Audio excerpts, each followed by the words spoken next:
Merhaba, hepinize günaydın, iyi günler. Bugün sizlerle beraber çok güzel bir projeye imza atacağız. Ben ilmeklerimi hazırladım. 16 ve katları artı 3 ilmek şeklinde. Çalışmamıza hemen haroşa sıralarıyla başlayacağız. İlk iki sırayı ön ve arka yüzde haroşa olarak öreceğiz ve haroşalarımızı ters olarak çalışalım. Bu arada nerelerde kullanabileceğinizi sizlere bahsetmek istiyorum. Bu arada sıra sonuna kadar haroşa ilmeklerimizi örelim. İlk ilmek dahil. Şu an kullandığım ip Himalaya. İçerisine bir tane de alize simli karıştırdım. 2 kat olsun, dolgun dursun diye. Onun haricinde angora ipleri, mohair ipleri kullanabilirsiniz. Koton ipleri, bebe iplerini tek başına çalışabilirsiniz bu projede.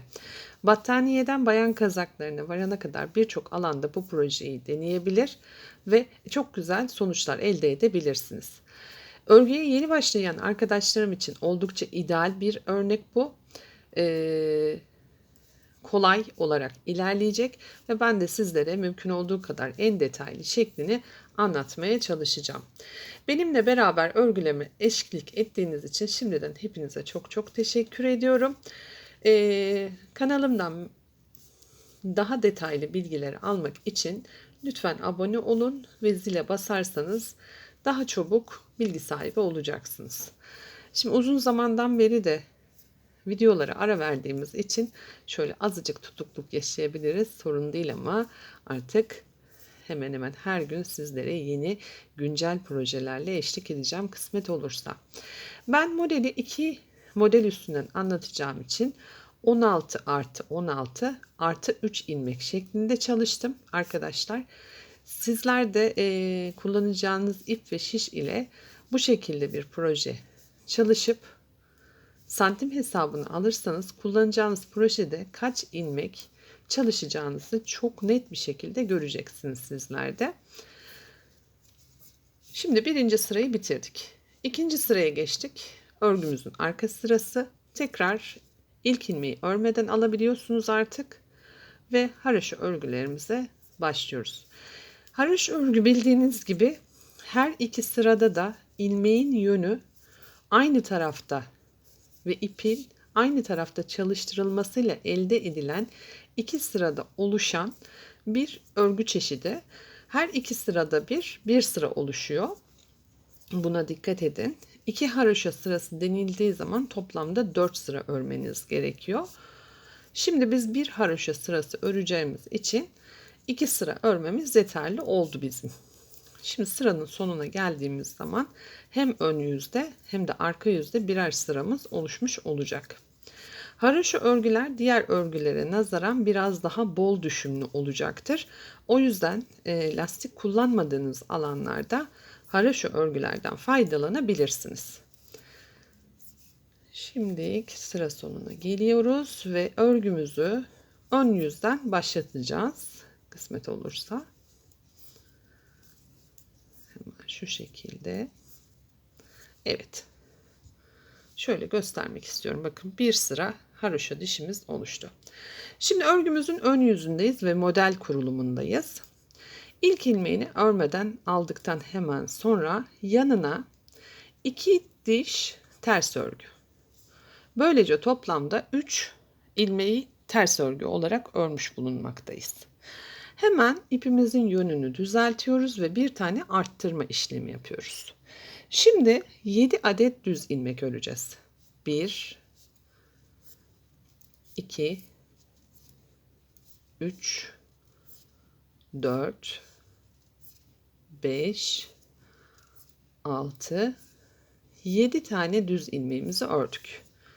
Hemen sol şişimizde bulunan 3 ilmeğin birincisinin yönünü değiştirdim ve sağ şişime aktardım.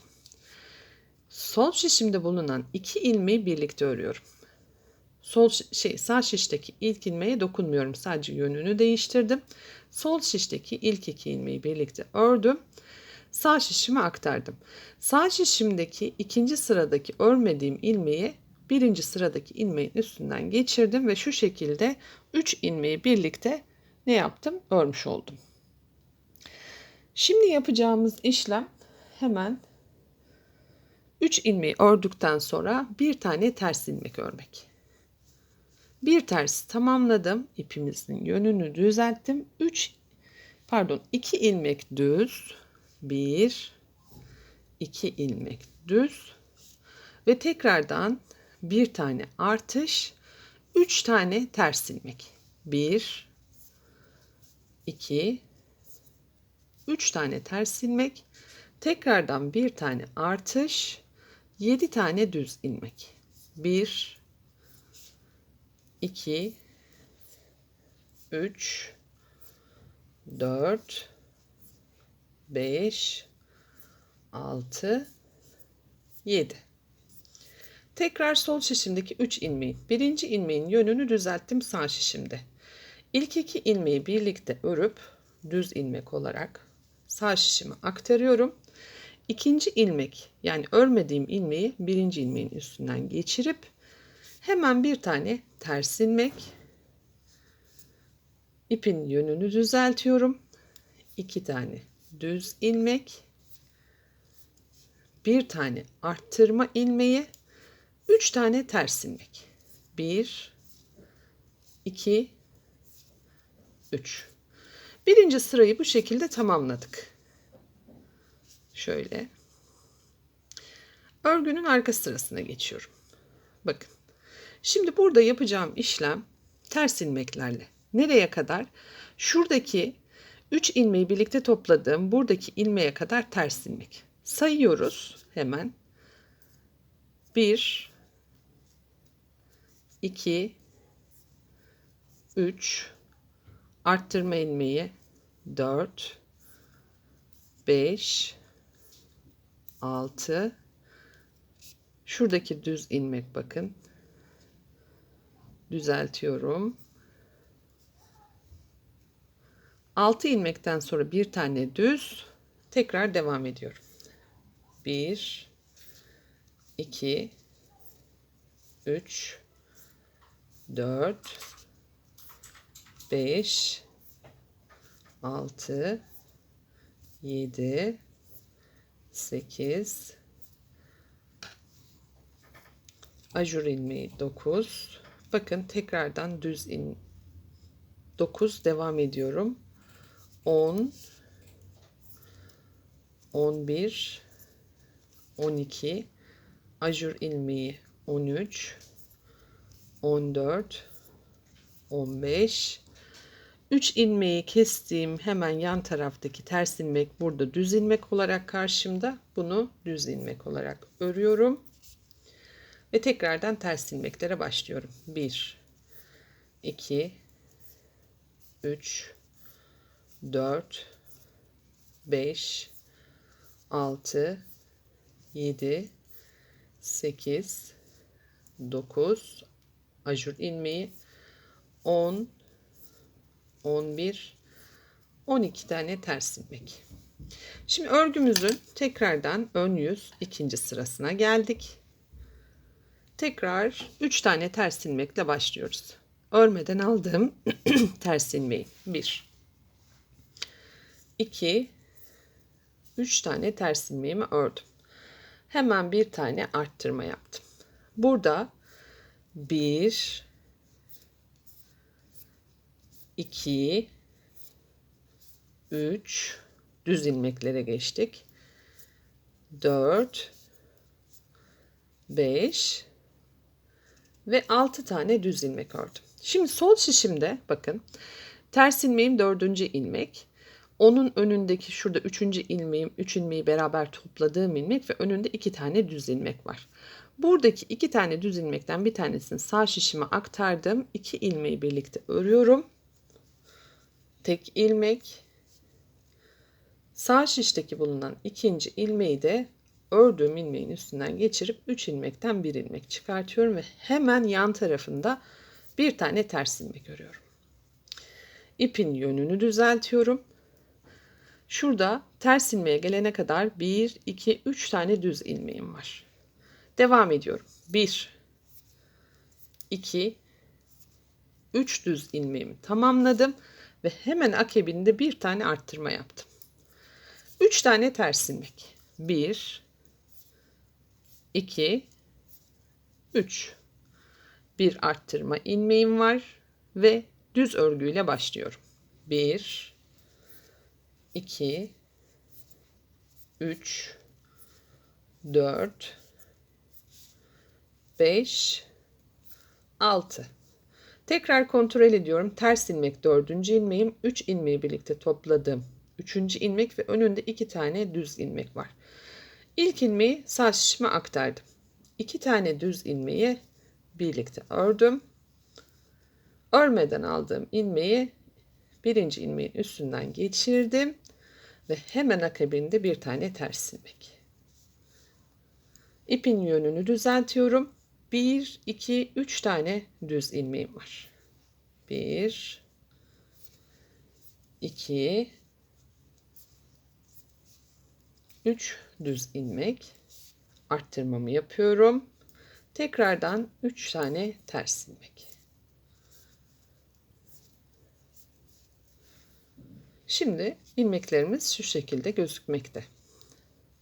Bakın, ters ilmeklerin yani haroşa ilmeklerin solunda, orta kısımdaki 3 tane haroşa ilmeklerin sağında ve solunda, tekrar son kısımdaki 3 tane haroşa örgünün tekrar sağında ilmek arttırmamızı yapıyoruz biliyorsunuz.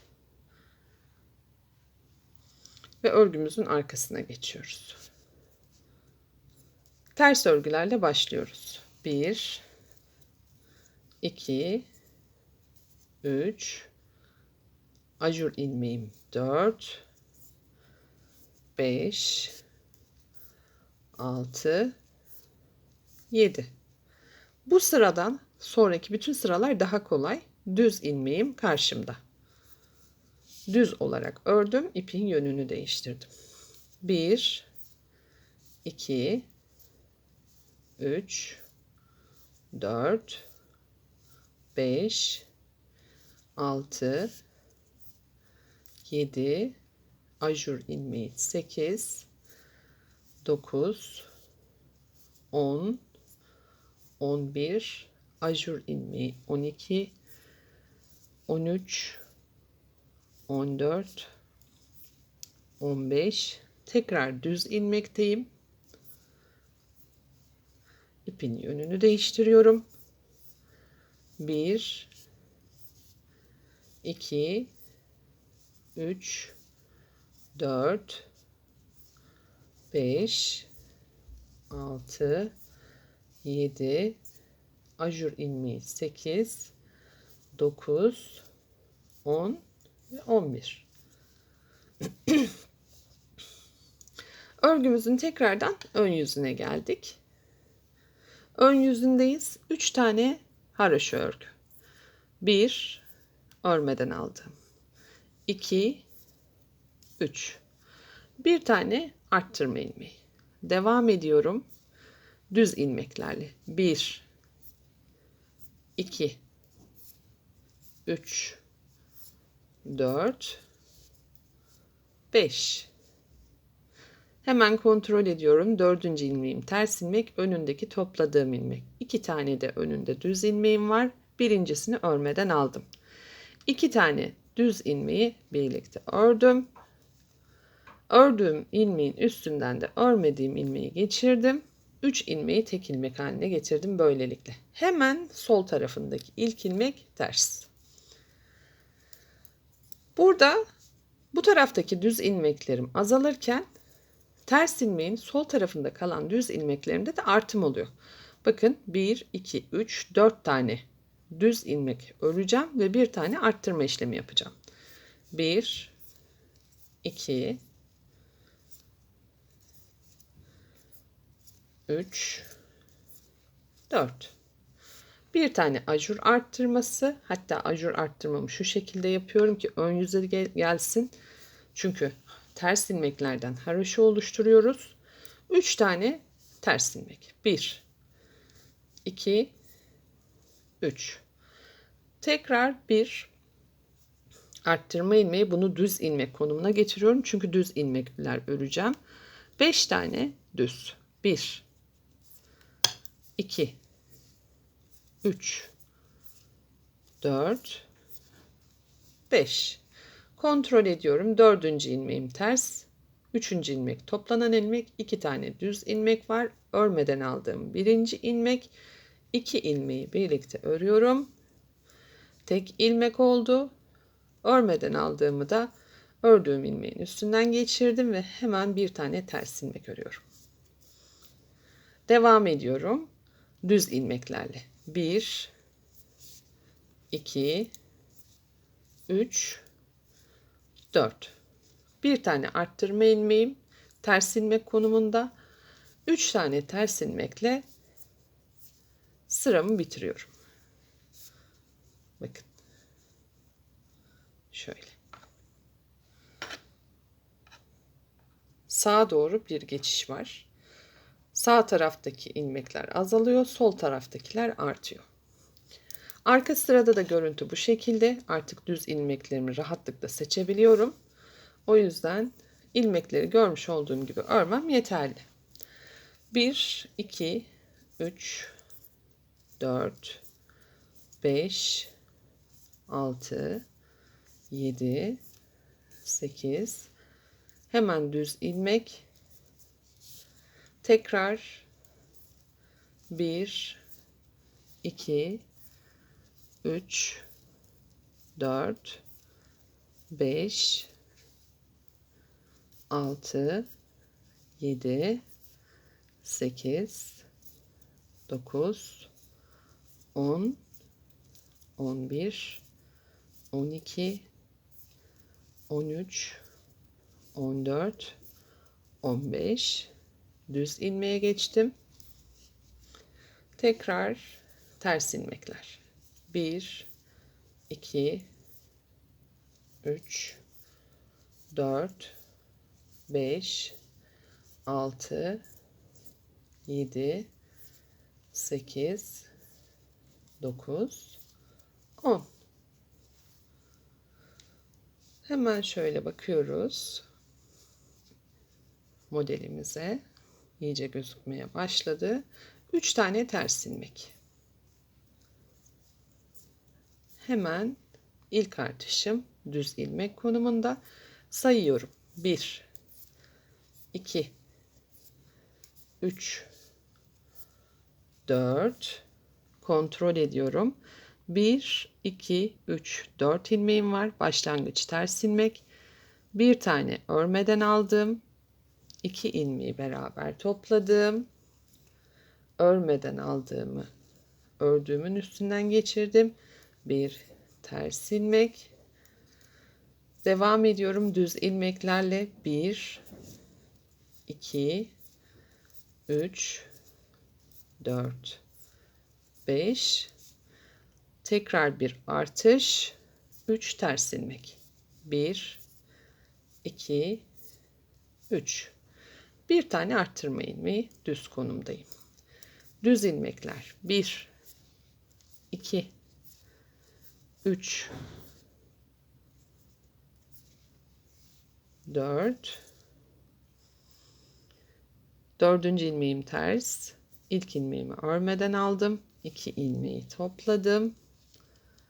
Örmeden aldığımı ördüklerimin üstünden geçirdim. Bir ters. Devam ediyorum. Düz ilmeklerle 1, 2, 3, 4, 5 arttırdım. 3 tane ters. 1, 2, 3. Örgümün arkasına geçtim. Tekrar ilmekleri görmüş olduğum gibi öreceğim. Düzleri düz, tersleri ters. Sayıyorum. 1, 2, 3, ajur ilmeğim 4, 5, 6, 7, 8, 9.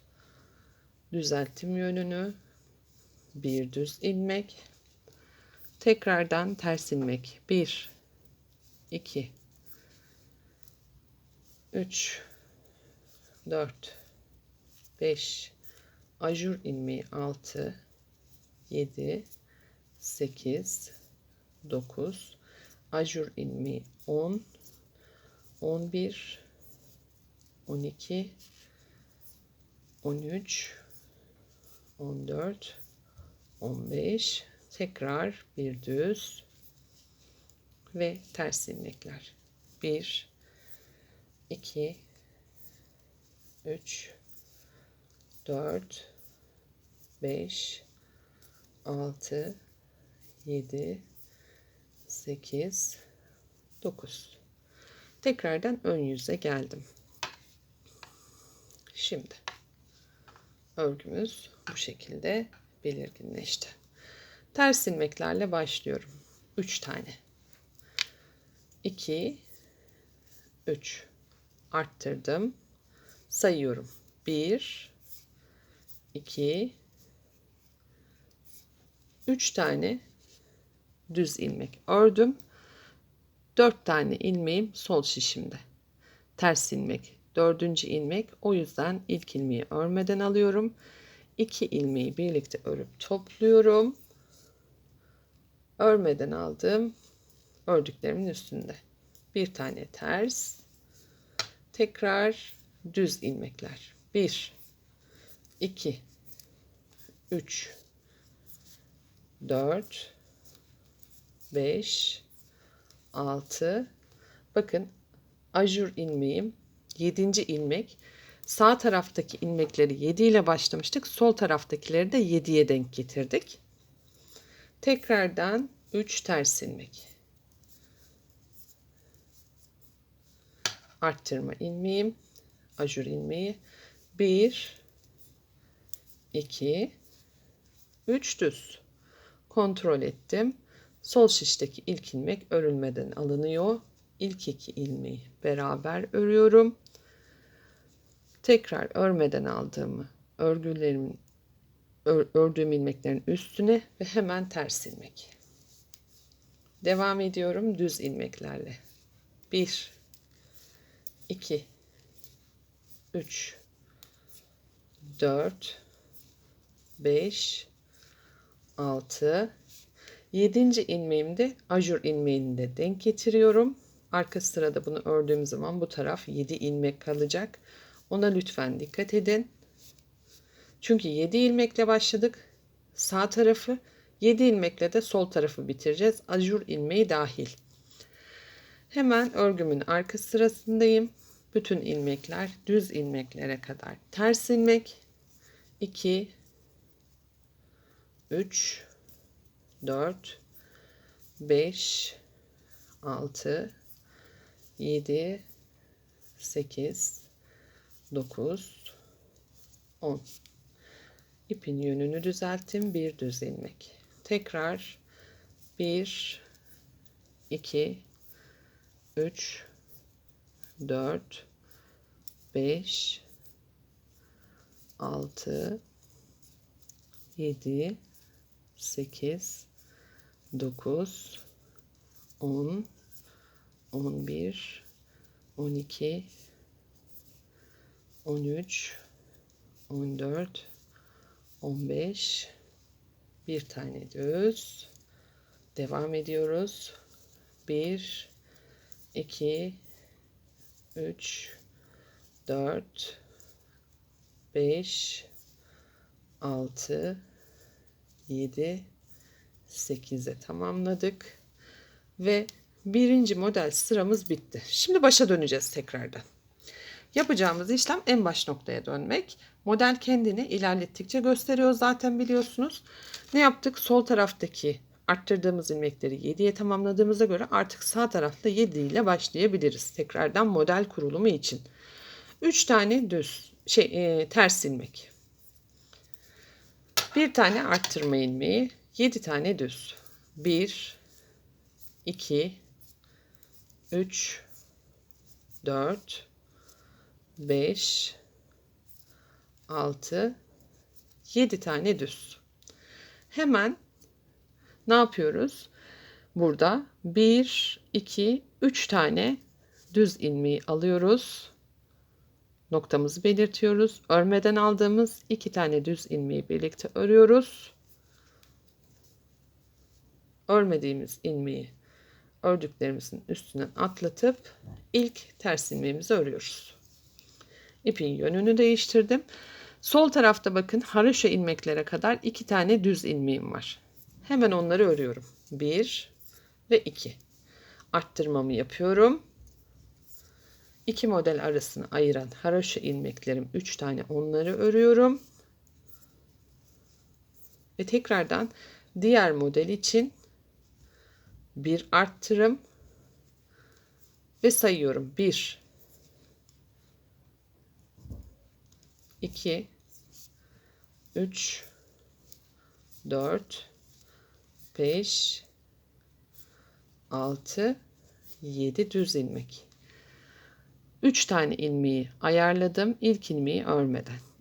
İlk 2 ilmeği beraberce örüp örmeden aldığım ilmeği üstünden atlatıp bir ters ilmek, ipin yönünü düzeltiyorum. 2 tane düz ilmek örmem gerekiyor. 1 2. Hemen arttırma ilmeğim, 3 tane ters ilmek. 1 2 3. İkinci model sırasını tamamladık böylece. Şimdi örgünün arkasındayız. Artık buradaki düz ilmekleri takip etmeyeceğiz. Çünkü düz ilmeklerin konumu şu tarafta kaldı. Hemen sayıyoruz ters ilmekleri. 1 2 3 ajur ilmeği 4 5 6 dedik. Kontrol ediyoruz. Bakın topladığımız ilmeklerin yan tarafında bir tane ters ilmeğimiz var. Bu sırada bu düz ilmek konumunda. O yüzden düz ilmek olarak ördük. Ters ilmeklere başladık. 1 2 3 4 5 6 7 8 9 10 11 12 13 14 15 kontrol etme zamanı. Evet, 16. ilmeğimiz düz ilmek. Yani 1 diyeceğiz buna. Düz ilmek. Tekrar ters ilmekler. 1 2 3 4 5 6 7 8 9 10 11 ve 12. Şöyle göstereyim. Şimdilik bakın şu kısımda tekrardan şuradaki alanımız başladı. Toplamda bakın bu işlemi 1 2 3 4 5 kere tekrarladığımız zaman tekrar başlangıç noktasına döneceğiz her seferinde. Dilerseniz tekrardan bu sırayı da sizlerle geçelim. Şuradaki 1 2 3 4 5 adımı takip ettiğiniz zaman hemen 7 ilmekle başladığımız alanı ajur ilmeğiyle beraber 7 ilmeğe denk getirdiğiniz zaman zaten başa döneceğinizi artık kavramışsınızdır. Bu sırayı da sizle beraber devam edelim. 3 ilmek ters arttırdım. Düz ilmekler 1 2 3 4 5 kontrol ediyorum. Bakın burada 1 2 3 4 tane ilmeğim kalması gerekiyor. 6. Hani kafanız karıştığında böyle hemen buradaki ters ilmekten artık faydalanabileceğiniz alana geldiğiniz için rahatlıkla çalışabilirsiniz. Şimdi diyebilirsiniz ki bu da hani karıştırılır mı diye, ama örgüye çok yeni başlayan arkadaşlar inanın bunları bazen karıştırabiliyorlar. Buralara bir püf noktaları bırakalım. 3 ilmekten tek ilmeği bu şekilde çıkartıyorum. Biraz daha süslü oldu, görüyorsunuz. Bakın daha tok duruyor ve daha düzgün duruyor diye. Tekrar ters ilmeğim. İpin yönünü düzeltiyorum. Bakın 3 tane düz ilmek, bir tane arttırma yapacağız. 1 2 3 arttırma işlemini yapıyorum. Ters ilmek olarak çıkartıyorum ki haroşaları kullanacağım. 3 ters ilmek. Hemen bir arttırma daha düz ilmek konumunda. Düz ilmeklere başlıyorum. 1, 2, 3, 4, 5, 6. Bakın kontrol ediyorum. 4. ilmeğim ters ilmek. Hemen ilk ilmeği örmeden aldım. 2 ilmeği birlikte ördüm. Kapattım. Ve üstünden geçirip bir ters ilmek. İpin yönünü düzelt. 1, 2, 3. Arttırma ilmeği. 3 tane ters ilmek. Bakın. Kendini iyiden iyiye göstermeye başladı. Şuradan ve şuradan diye devam edecek. Ben bir miktar daha öreceğim. Ve o şekilde kapak resmini tamamlayacağım sizlere. Karıştıracak hiçbir şey yok arkadaşlar. Bakın arka sırada ters örgüleri ördüğümüz için ön sırada haroşa örgülerimiz zaten kendiliğinden çıkıyor. Orta kısımdaki düz örgülerimizi de bu şekilde tamamladığımız anda sorunsuz bir örgüyle karşılaşacaksınız sizlerle. Şöyle bakın, dilimli bir model. Özellikle gelin yeleklerinde falan çok tercih ediliyor. Aynı zamanda battaniyelerde de güzellikle kullanabileceğiniz bir model. Herkese kolay gelsin. Başka bir anlatımda görüşmek dileğiyle diyorum. Kendinize çok iyi bakın. Hoşça kalın.